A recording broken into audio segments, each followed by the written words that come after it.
barang mahal tapi buat gue gratis. Boleh nih kayak gitu kan. Dan habis itu yang kedua dia bilang, dan oh iya, Nil, satu lagi Nil, banyak banget orang-orang gitu ya pas pertama kali nyoba nih barang.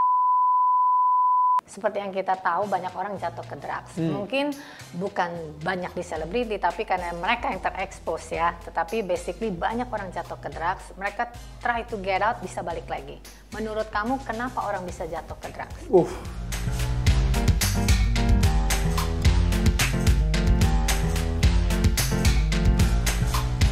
This is a personal story from my side gitu. Jadi waktu kelas SMA kelas 1 ya, waktu SMA kelas 1, saya sebenarnya sempat kayak diajak teman main gitu ke rumah dia. Kita udah tahu sih, satu sekolah udah tahu kalau misalnya dia ini anaknya ya nakal lah kayak gitu. Dan dia suka mete atau pakai pete gitu. Gue sendiri juga nggak ngerti saat itu apaan gitu, tapi baru tahu artinya itu putau, which is like cracks ya. Dan itu pas di Australia lagi. Ini kita di asrama di Australia.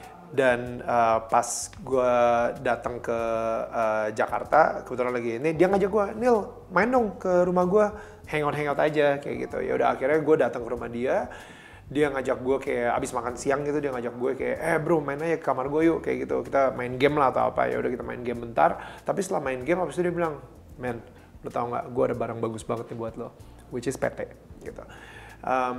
Mind you, ini gue masih umur 15 tahun, dan gue masih pencarian identitas banget. Mungkin anak umur 15 gue kayak masih pengen diakuin keren sama temen-temen gue, cool gitu ya. Dan kayak masih banyak lah kayak peer pressure, belum secure atau confident sekarang gitu. Dulu masih insecure banget, very low self esteem, dan gue pengen banget punya temen gitu. Nah, jadi pas umur 15, si temen gue ini bilang, bro, lu tau gak, ini ada satu barang nih. Ini barang ya, kalau misalnya di luaran, itu mahal banget bro. Mahal banget. Tapi buat lo, karena kita temen nih ya, gue kasih lo gratis.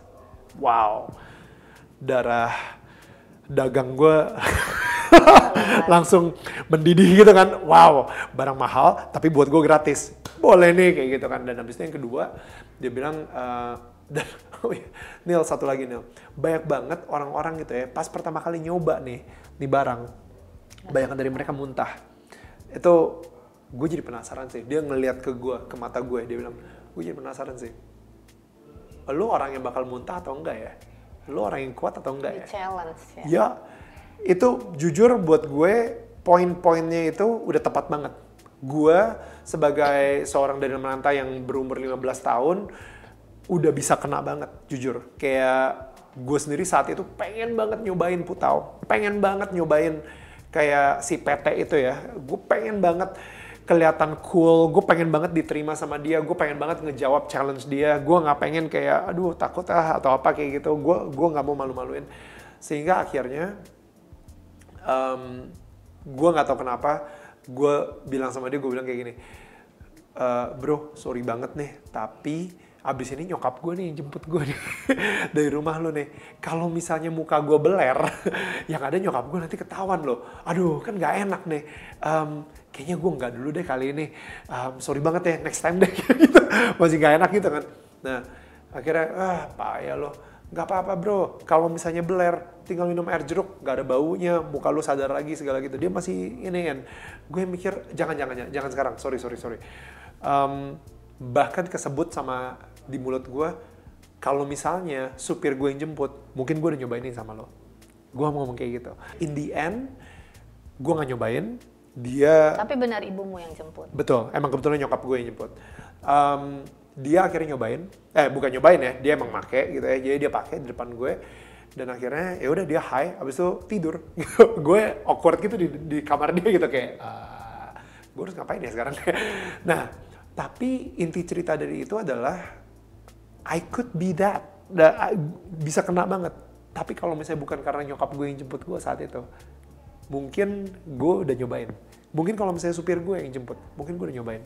Even you grow up in the family yang good, tetap bisa jatuh. Amazing family, my parents are happily married. Tetap bisa jatuh. Tetap bisa jatuh, gitu. Karena tadi merasa pengen be cool, kelihatan cool dan ada curiosity juga sebagai anak muda kayak apa sih? Betul. Semua di accepted di circle yang sama. Betul. Nah sampai hari ini, jadi gue ngerasa nih ya, apapun yang gue ngomong soal drugs, banyak banget sebenarnya teori-teorinya, banyak banget bisa yang gue ngomongin soal drugs.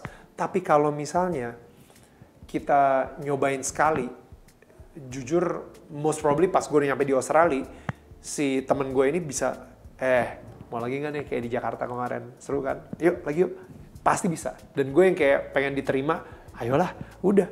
Selama high school, selama SMA, mungkin gue bakal jatuh ke dalam lingkaran setan tersebut gitu. Jadi, gue ngerasain banget sih Tuhan ngelindungin gue banget. Doa nyokap gue itu sangat ampuh banget, misalnya seperti itu. Dan jadi bukan karena kamu berprinsip tidak mau, tapi karena saved by the bell. Tapi akhirnya sampai hari ini, gue ngerasa udah mulai masuk ke arah prinsip. Kalau hari ini. Misalnya kalau misalnya hari ini ya bokap gue juga bilang gitu, oh lo kalau misalnya pokoknya jangan sampai nyobain yang namanya narkoba misalnya, itu kan dari zaman ya bokap gue tipikal Chinese dad gitu ya, nggak tahu gimana caranya mengkomunikasikan sesuatu ke anaknya, jangan cobain namanya narkoba. Oh iya makasih Pin. Sebenarnya kalau anak kecil kan tadi poinnya itu, tapi ternyata kan jeleknya anak yang udah dewasa besar pun melakukan drug yang sama. Jadi bukan karena dia curiosity atau di accept, tapi it's about principle of life atau unhappiness yang di dalamnya sehingga mereka tua-tua masih mau nyoba drug. Nature manusia ingin kelihatan cool. Nature anak muda ingin cool, ingin di accept, dan nature manusia ingin dipuja dan dipuji. Tetapi ingat, hati yang tenang, pikiran yang tenang, dan bisa puas dengan kehidupan yang kita terima, itulah salah satu cara untuk tidak jatuh ke dalam drugs. Jadi ada rasa guilt, guilt itu apa ya? Rasa bersalah tersebut yang dititipkan dari orang tua ke anak. Kenapa orang tua ngelakuin itu?